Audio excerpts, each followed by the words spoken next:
પાતમ વિંજે પાક અણદિખેલી ભૂમ પર યૌવન માંડે આમ.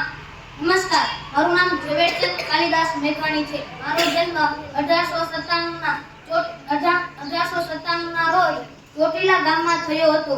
મારી માતાનું નામ ધોળીબાઈ છે. મારા પિતાનું નામ કાલિદાસ છે. મેં અનેક પુસ્તકો લખ્યા છે. મેં એક ભાષામાંથી બીજી ભાષામાં ભાષાંતર પણ કર્યું છે.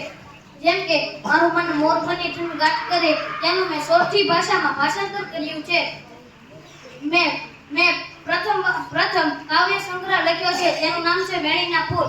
મેં કેટલાય કાવ્ય સંગ્રહો લખ્યા છે, જેમ કે વેણીના ફૂલ, યુગવંદના, એક તારો જેવા કેટલાય મારા કાવ્ય સંગ્રહો છે. મેં સોરઠી સંતોની સંતવાણી, પુરાતન જ્યોત, સોરઠી બારોટિયા જેવા જીવન ચરિત્રો લખ્યા છે. મેં રાણો પ્રતાપ, શાહજહાં અને રાજા રાણી જેવા નાટકો લખ્યા છે. મેં નવલિકાઓ, નવલકથા, લોક સાહિત્ય, લોકકથાઓ જેવા અનેક પુસ્તકો લખ્યા છે.